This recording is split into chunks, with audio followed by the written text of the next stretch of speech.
Nominations to get through today. So please be ready to listen fast because I'm going to talk fast. Of course, I talk fast anyway. Even though I'm from the South, I still talk fast, I think. So come on in.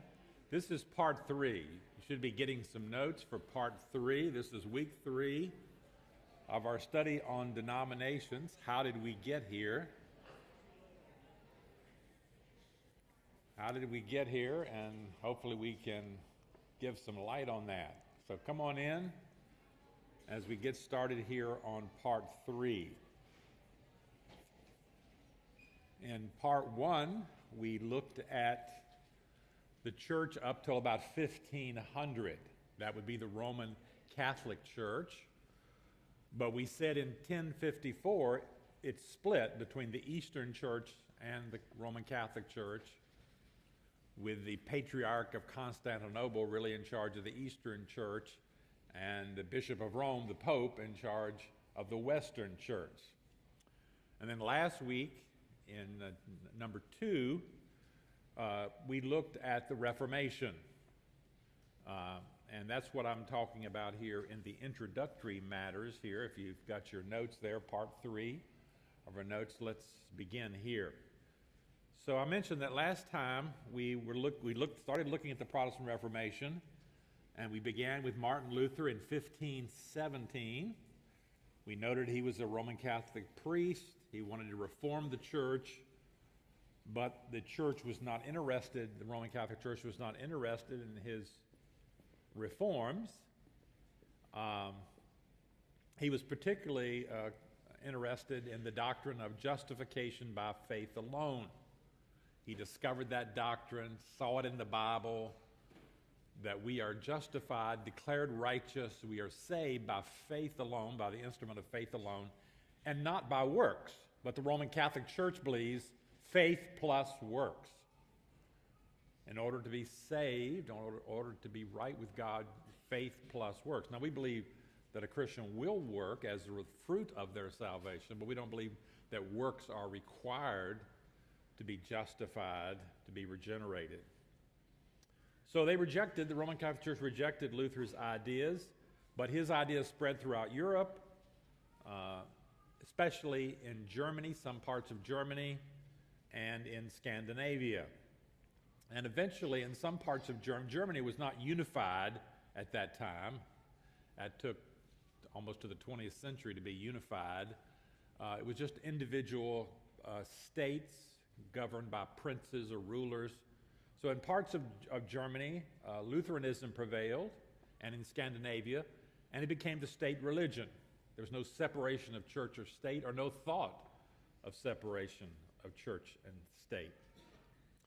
Well, eventually the Lutheran authorities, the civil authorities, and the Roman Catholic authorities began to fight among each other. There were wars, religious wars, very costly, deadly.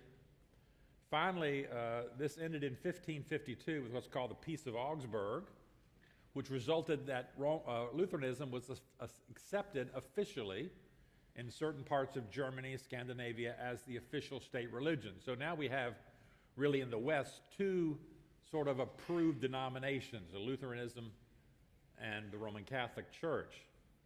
But a third denomination, I mentioned there in C, we call the Reformed, also had its origins to a Roman Catholic priest named Ulrich Zwingli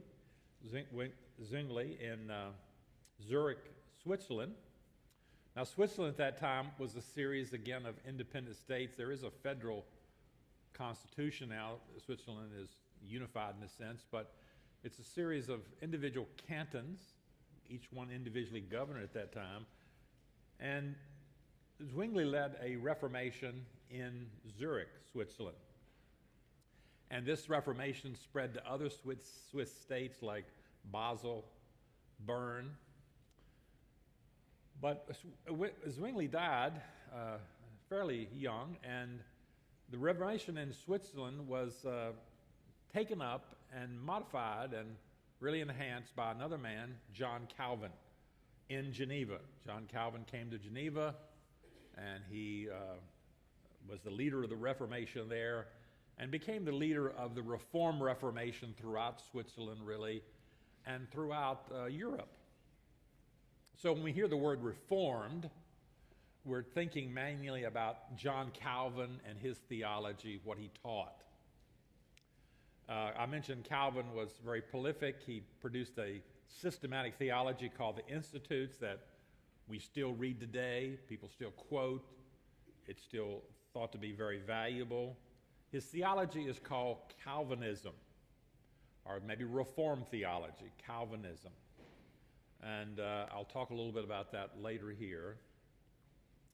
Calvin broke with the Episcopal form of church government. Remember, we said that in the early centuries of the church, an unbiblical idea crept into the church. The idea that there is the distinction between the pastor and the bishop. Remember, we said that in the New Testament, the word pastor, elder, overseer, bishop are all the same person. They're different terms, but they refer to the same office.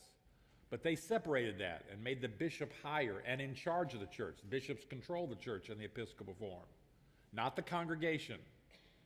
These churches do not have congregational government like we have, where our church is congregationally governed and we vote on who will be the pastor and our budget and things like that.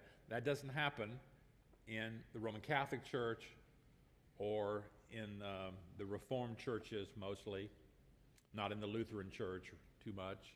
In Europe, more in the United States, there's more congregational involvement. So Calvin said, I'm breaking with the Episcopal form, and he had a form of government where the church is ruled by elders, a plurality of elders chosen by the congregation. Now we have something similar to that, but this is a little different, as we'll see. This is the Presbyterian form of church government. And he laid the foundation for that. It's really developed in Scotland. We'll see that in just a moment here. So if we look at the chart there, we can see, I've just put like baptism, Lord's Supper, religious tolerance, church government. So the Roman Catholic Church believes in baptismal regeneration, that when you baptize the infant, they're regenerated, they're in the state of grace and so forth, they're saved at that moment. Luther kept that view of baptismal generation. Now you might wonder, how could he do that? Because he believed in justification by faith alone. If you believe in justification by faith alone, how can an infant be baptized and be saved? How does that happen? Well, here's what the Missouri Synod, a very conservative Lutheran group, here's how they explain it. Although we do not claim to understand how this happens or how it is possible, we believe that when an infant is baptized, God creates faith in the heart of the infant. It takes a lot of faith to believe that. But that's how they get around the justification by faith alone. The infant, God creates faith in the infant, and so they're justified by faith alone. Now, of course, they can lose that faith as they grow up and so forth. The Reformed view is covenant baptism. That's Calvin's view and other Reformed churches, Presbyterian churches. And what is that? Well, that says baptism doesn't regenerate the infant, but baptism makes the infant part of the makes the infant a part of the new covenant and makes it part of the church. So when an infant is baptized in a Presbyterian church, the infant is part of the visible church. So it's just like circumcision in the Old Testament. That's the analogy. So circumcision in the Old Testament made a child a part of Israel, the Abrahamic covenant. You're part of Israel now. And so the same way, the analogy is baptism is like circumcision. And this baptism makes you part of the visible church. You are part of the church now.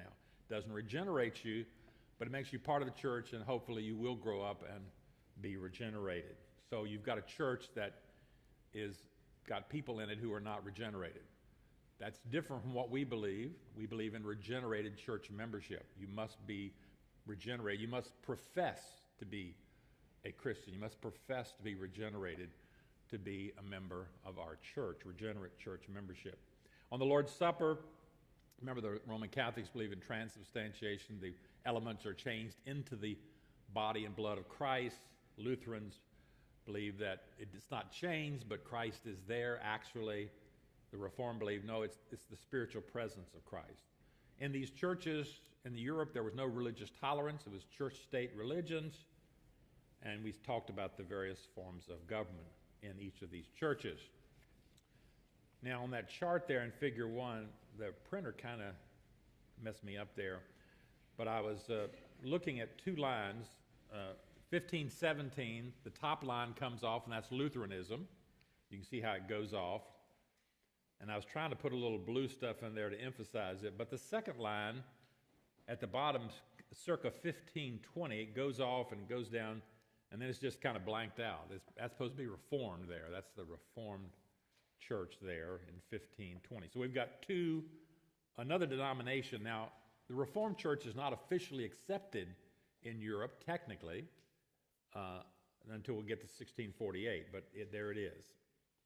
Now let's talk about the Anabaptists. You can see on that chart in Figure 1, you see 1520 is when the Reform comes off, and then in 1525 you see something called the Anabaptist movement.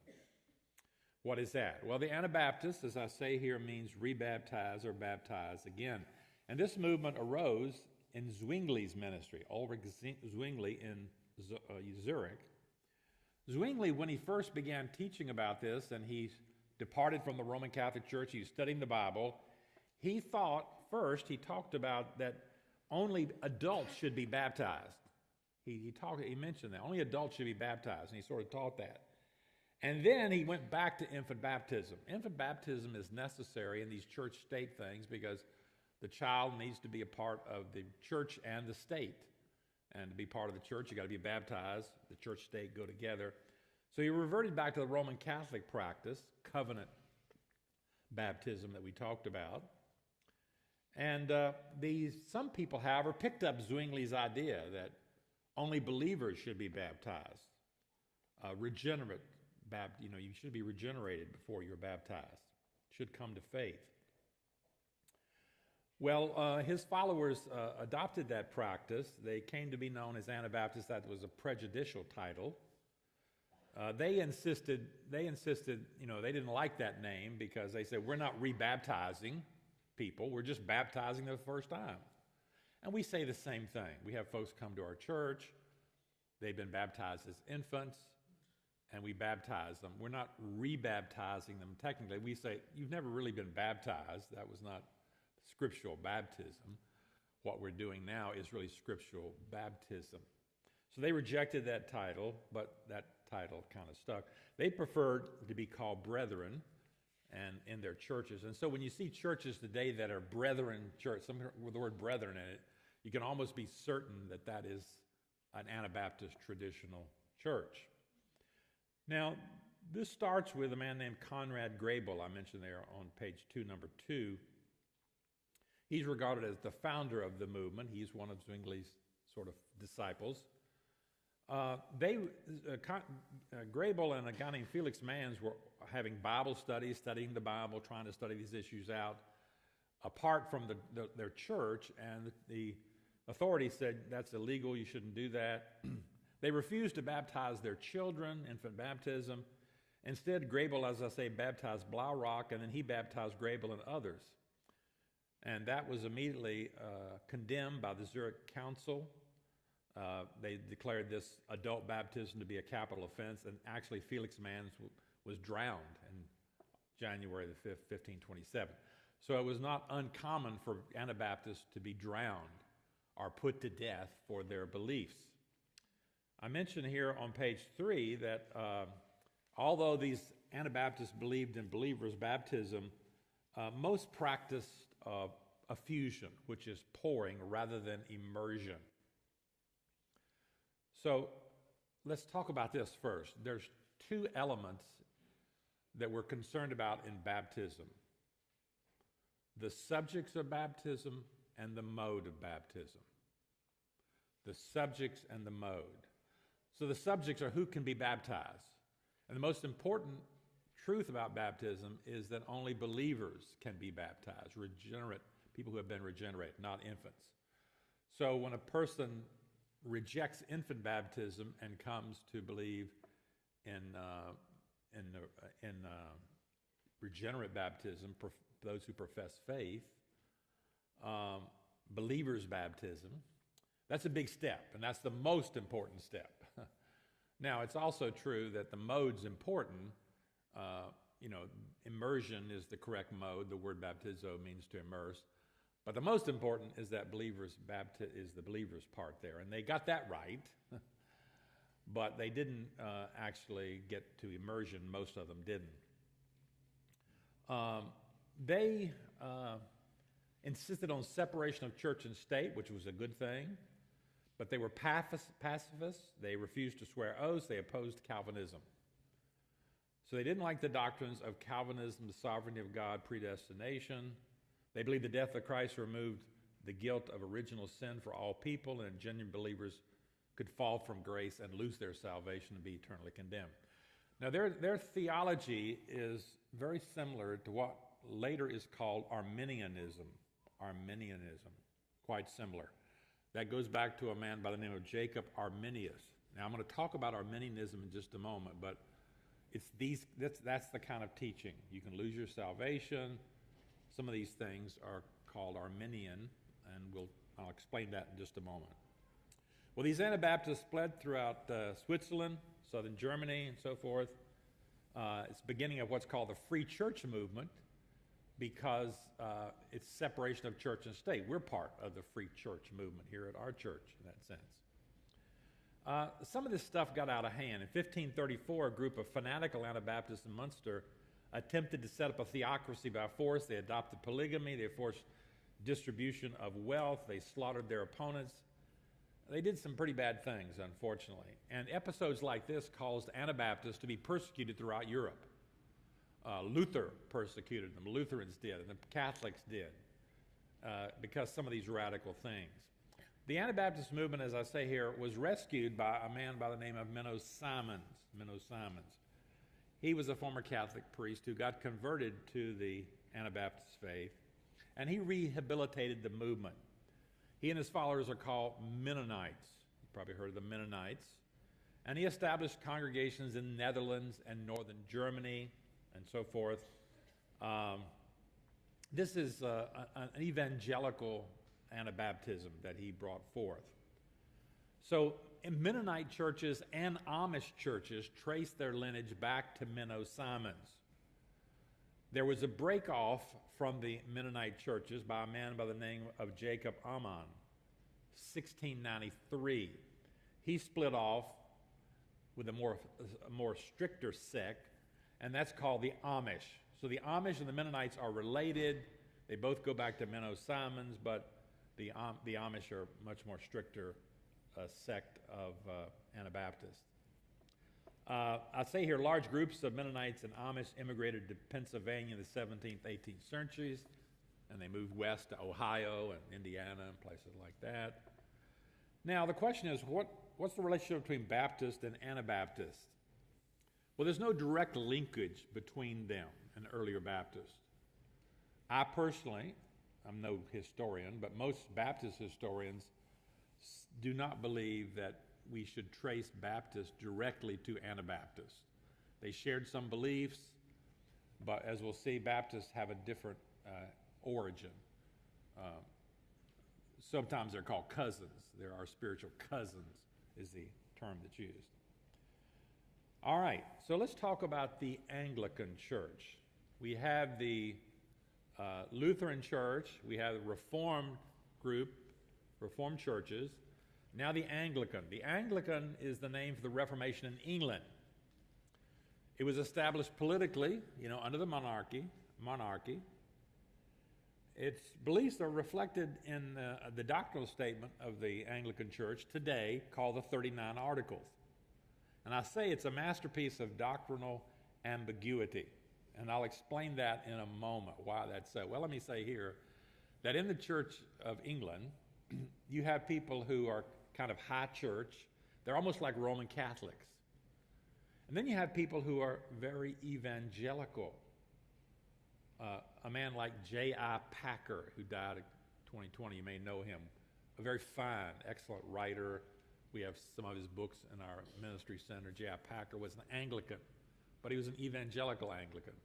But there are some that are much different than he. And they interpret these 39 articles different ways. They're kind of ambiguous, as we'll see. Well, the direct cause of this Reformation was the fact that King Henry VIII, remember the 6 wives of Henry VIII, been many dramas about that. He wanted to divorce his wife Catherine because she had not produced a male heir. She'd only produced a daughter named Mary, and he was concerned that a woman wouldn't be able to hold England together. People wouldn't rally to her, and she wouldn't be able to hold the kingdom together. So he needed a male heir. So he wanted to divorce his wife. The Pope would not allow it for various reasons.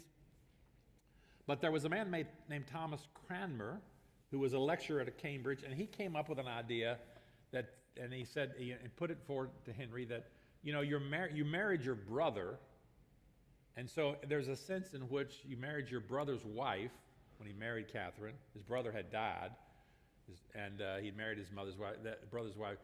That's really an incestuous marriage, and so really we could annul that. You could divorce her. So he got appointed. Henry appointed him Archbishop of Canterbury, the head of the church in England. He provided that divorce. So Henry divorced his wife, Catherine, and he quickly married Anne Boleyn. I'm sorry, I misspelled her name there. It's not B-O-E-L-Y-N, it's B-O-L-E-Y-N, Anne Boleyn. She was already pregnant with his second child, Elizabeth. Well, in 1534, he broke with the Roman Catholic Church, formed the Church of England, or the Anglican Church, with the king as the temporal head and the Archbishop of Canterbury as the spiritual head of the church. That's still the structure today. King Charles is actually the supreme governor of the Anglican Church. Archbishop of Canterbury is the spiritual head of the church. Now, the church in Henry's time was really mostly like a Roman Catholic church. Henry was no real Protestant, so he didn't make a lot of changes. He just became the head of the church, and they got rid of some of the Roman Catholic practices, but not a lot. Well, eventually Henry had Anne Boleyn executed, and he married his third wife, Jane Seymour. She produced a son, Edward. And after Henry's death, Edward came to the throne as a young child, and he was taught by Archbishop Cranberry. And the church moved in a decidedly Protestant and Calvinistic direction. Cranmer was a strong Calvinistic kind of guy. And so the church moved very strongly in that direction. And under his direction, they produced the first doctrinal statement for the Church of England, the 42 articles. Now, eventually that becomes 39, but 42, and it's a very Calvinistic, Protestant doctrinal statement. Now, after Edward's short reign, his sister Mary, Henry's first daughter, came to the throne, and she was a Roman Catholic. She brought England back into the Roman Catholic fold. England became a Roman Catholic country again with the Pope as head of the church and so forth. She executed about 300 Protestants, including Cranmer. She's known as Bloody Mary. Heard of that title before. Well, after her death, then Elizabeth comes to the throne. And she reestablishes the Church of England with herself as the supreme governor of the church. And they create the 39 articles. And as I say, that's kind of a more compromised document, still Calvinistic, commonly understood as being moderately Calvinistic, and ambiguous regarding baptism and regeneration. I mean, if I read these Anglicans, and some of them say it does teach baptism or regeneration, and some say it does not teach baptism or regeneration. They have different views. So it was established by law as the state church. It still is technically the state church. There is some funding by the government for the church, very little O. Now, so this becomes the state church. It took a long time. Catholics were persecuted until 1846. They were allowed to practice their religion until 1846, and Jews in 1858. From the time of Elizabeth, there were still people in the church who wanted to reform the church. They didn't think it was Protestant enough. It wasn't like Calvin's Geneva. They're called Puritans. They wanted to bring the church more in line with Calvin's idea, and we'll study them a little later. So now I put the Lutheran, the Reformed, the Anglican up there. The Anglican, I got baptismal generation question mark, because it's hard to say. Spiritual presence for the Lord's Supper, that's probably what they believe. But they have the Episcopal form of church of government just like the Lutherans do. And still so today. The Anglican Church is an Episcopal form of church government where the bishops rule the church. Well, let's talk about the Presbyterian or the Scottish Reformation in Scotland. And this Reformation came about through John Knox. John Knox was born in Scotland, became a Catholic priest, but was converted to Protestantism in 1545. He preached in England and during the reign of Edward VI, but when Mary came to the throne, he had to leave England because she was putting Protestants to death. He went to Geneva to study with John Calvin. And there's this famous quote that Knox always is quoted about. He calls Geneva the most perfect school of Christ that ever was in the earth since the days of the apostles. And he wanted to bring that back to Scotland, and he did bring that back to Scotland. In 1559, he returned. He worked with the Scottish Parliament, and by 1560, they had kind of proceeded to the Reformation. The Pope was gone as the head of the church, the Mass illegal, statutes removed, and so forth. The Scottish Confession of Faith was written by Knox and 5 others, and in 1567, the Reformed Church of Scotland was created with a Presbyterian style of church government, like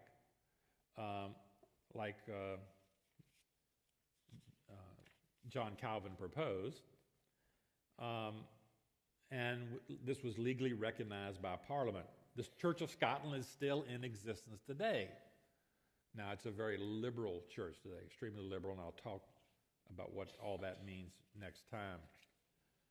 So I mentioned here at the bottom of page 4 that this is a Presbyterian form of church government in Scotland. And in the Presbyterian form, as Calvin said, we have the government, the church is ruled by elders. Now, you see on page 5 that chart there. I'll try to explain that a little bit. This is the Presbyterian form of church government that you're going to find in Presbyterian churches. Sometimes you'll find it slightly in some independent churches and so forth, but we think of it with Presbyterian churches. So at the very bottom, you see the congregation there. You see a number of congregations, and you see that dotted line going up to the box that says EEEE, the elders.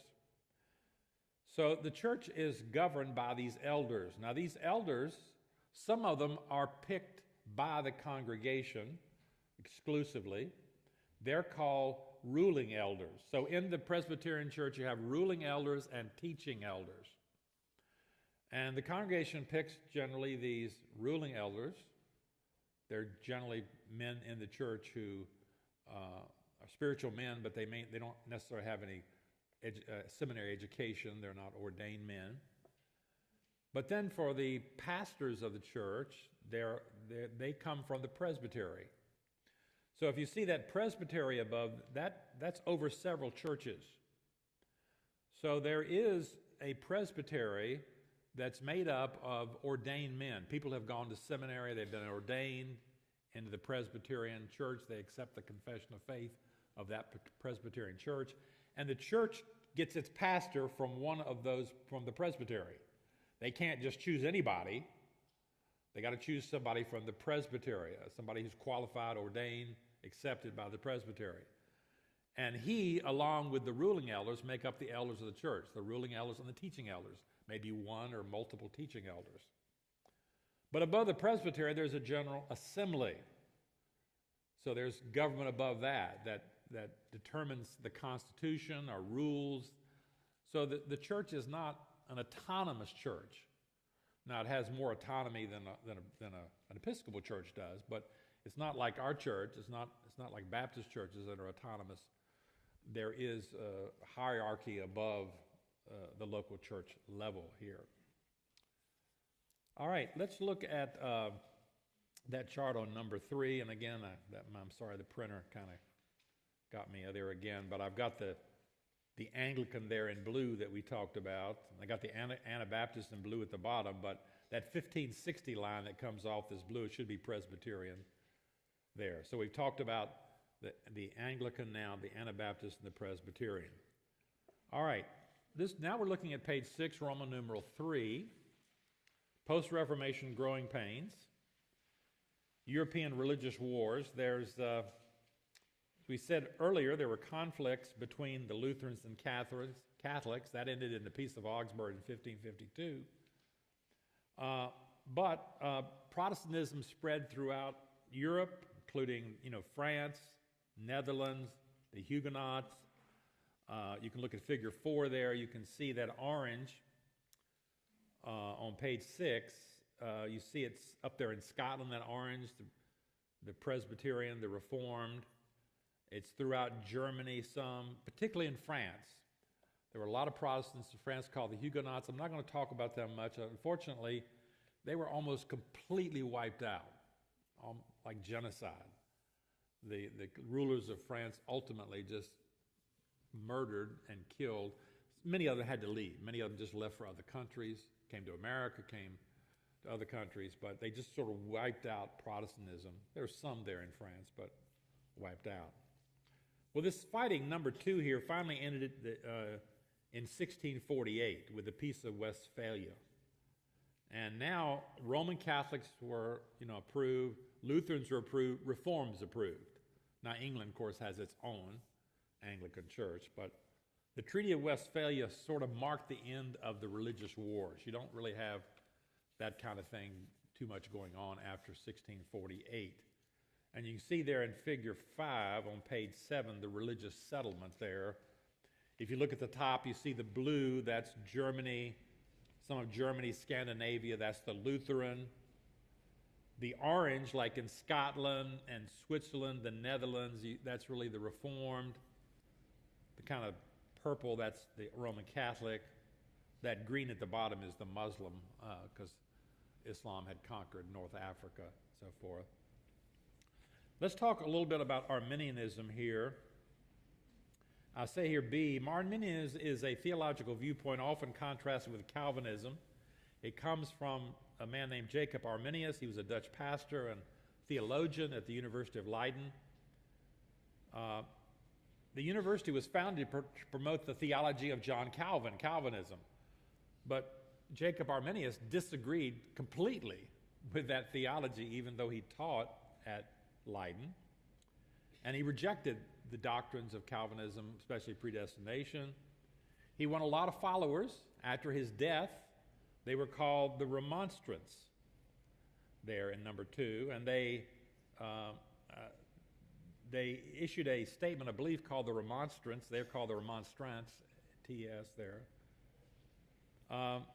Their differences in Calvinism were numerous, and their beliefs, Arminianism, we call Arminianism, is held by numerous denominations. So if we look at denominations around us today, some are Calvinistic, mildly Calvinistic, strongly Calvinistic.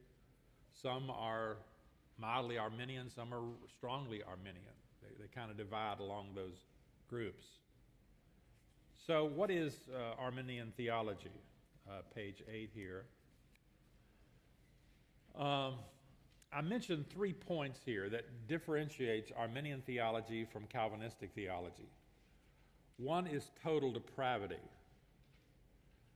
So total depravity, what does that mean? It means that unsaved people are entirely sinful, spiritually dead, unable to exercise saving faith. Remember Ephesians 1 says, as for you, you were dead in your trespasses and sins. So you're spiritually dead. That's what total depravity means. Well, if you're spiritually dead, how are you going to be saved? You need some grace. And so in the Arminian theology, everybody gets this grace. It's called prevenient grace, grace that comes before. So I say here in those notes, I say total depravity, the Arminians they don't fully believe in total depravity. They say they do, but it's a hypothetical thing. Because they believe when anybody is born into the world, they immediately receive prevenient grace, so they're not really totally depraved anymore. It's I see it as a kind of a theoretical thing. But they say there's this prevenient grace, and so you're not really totally dead, even though that's what Paul says there in Ephesians 2:1. And he says the person without the Spirit cannot accept the things that come from the Spirit of God, 1 Corinthians 2:14. But they say that's not exactly true because you get this prevenient grace. Now, I don't think there's any scriptural support for prevenient grace. I've written a lot about this. If you want a technical article, just see me and I'll send it to you.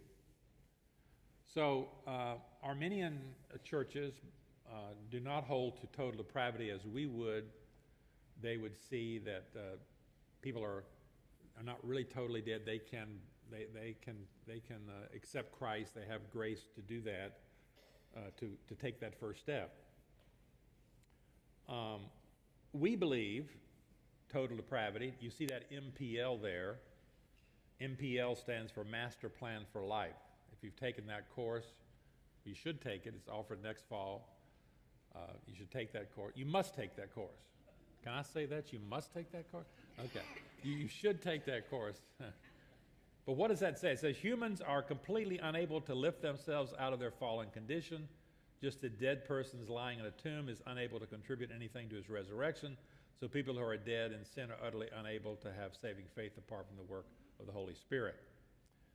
We need special grace to overcome our depravity. They also believe in what's called conditional election. That is, God's choosing, I say, is based on his foreknowledge of their own choice to believe the gospel by their own initiative. In other words, God chooses individuals to be saved only in the sense that he consents to the choice he knows they will make when they hear the gospel.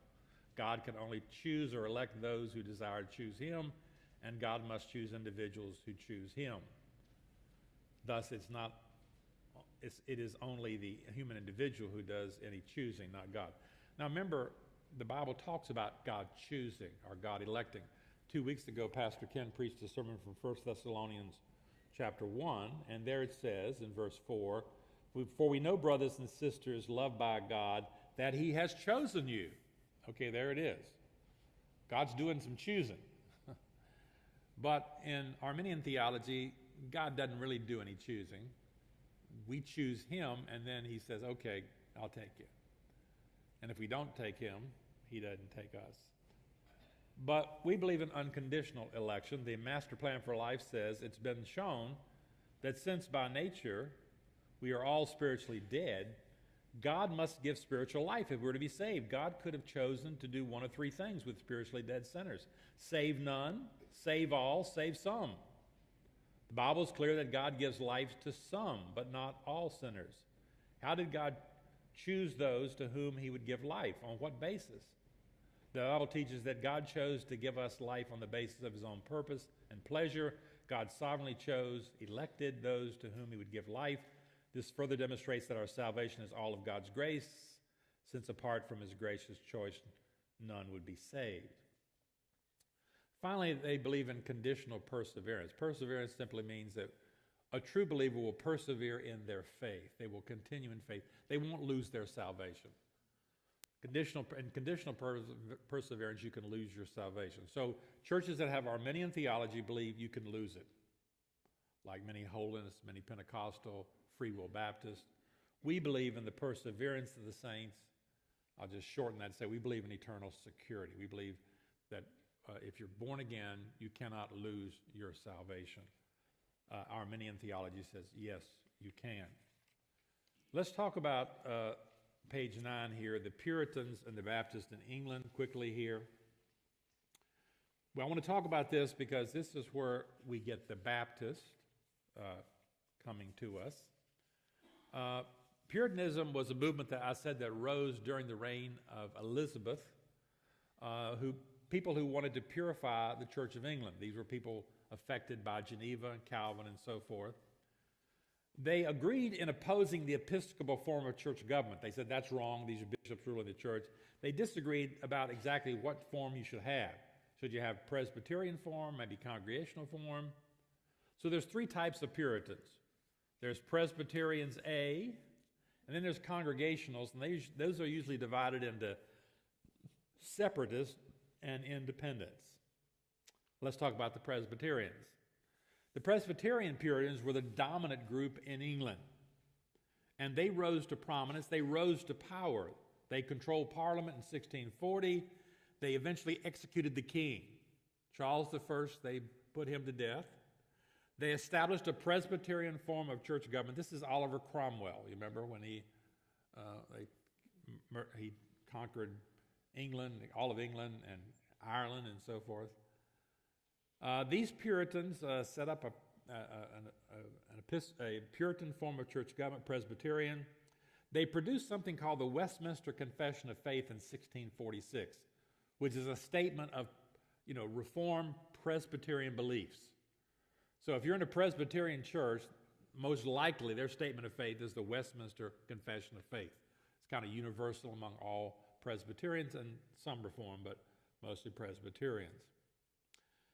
But eventually they fell out of power. They restored the monarchy. 1660, Charles II came back, reestablished the Anglican Church like it is today with an Episcopal form of church government. That led many of these Puritans to flee to America. Most of these fled to the middle colonies. That would be New York and Pennsylvania, Maryland, and so forth. Planted Presbyterian churches. There were other Puritans they're called separatists. They favored autonomous congregational governed churches, but they wanted to separate from the Church of England. So they wanted separate churches, separate from the Church of England, that were autonomous local churches with congregational church government. They were persecuted. I mentioned number 2 here. Because of this persecution, one group, led by Pastor John Smith, went to Amsterdam. There was 1608. There was religious tolerance there. He came under the influence of Mennonite teaching. And so he became convinced of, baptism, believers' baptism. Remember, the Mennonites, the Anabaptists, held to believers' baptism. And he rejected infant baptism because all these Puritans believed in infant baptism. The Presbyterians, and initially these people did, the Congregational Separatists did. And he rejected infant baptism, came to accept believers' baptism. And I say in 1609, he baptized himself by pouring, and then baptized others in his group, thus forming the first identifiable organized Baptist church in history. Now, he didn't immerse himself. His baptism was not by immersion, but Baptist theologians identify this as a Baptist church because he took the most important step. He rejected infant baptism and accepted believers' baptism. Now, eventually we'll see Baptists come to accept baptism by immersion. Now, he was Arminian in his theology. He picked that up from the Mennonites. They were Anabaptists, and so he has Arminian theology. And ultimately, he left his church to join the Mennonites. But a part of his group, led by Thomas Helwys, returned to London in 1612 and established what Baptist historians say the first Baptist church on English soil. And this church gave birth to what's called the General Baptist. So there's General Baptist and Particular Baptist in history. The General Baptists are the Arminian theology. Today they're the Free Will Baptists. So if you see a Free Will Baptist church, that's where these people come from ultimately, and they accept this Arminian theology. You can lose your, most of all, we think about, well, you can lose your salvation. They believe that. Now, number 3 here, a second group of separatists led by Pastor John Robinson, including William Brewster and William Bradford. They departed for Holland. They settled in Leiden in 1609. Some of them, the Pilgrims, under the leadership of Brewster and Bradford, settled at Plymouth, Massachusetts. And they became the pioneers of Congregationalism in America. So they established congregational churches, infant baptism still. These are not Baptist. Now we have the congregational independents, and from them we get what's called the particular Baptist. Now, you might look at that chart there on figure 6 on page 10, because that kind of explains on the left side the general Baptist, John Smith, and then John Helwith, and then I've got on the right side the particular Baptist. Now, these congregational independents were also they also believed in congregational church government, but initially they tried to avoid separation from the Church of England.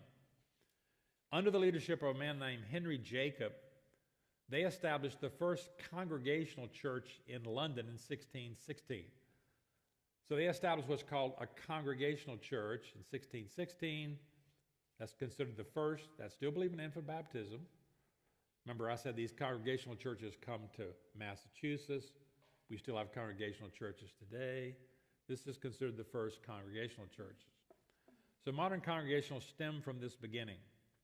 Eventually, after the Pilgrims came to Plymouth in 1620, in the 1630s, more came to Massachusetts, established the Massachusetts Bay Colony, and just 20,000 came during this period. So a large group of Puritans established themselves in Massachusetts, congregational church government, infant baptism.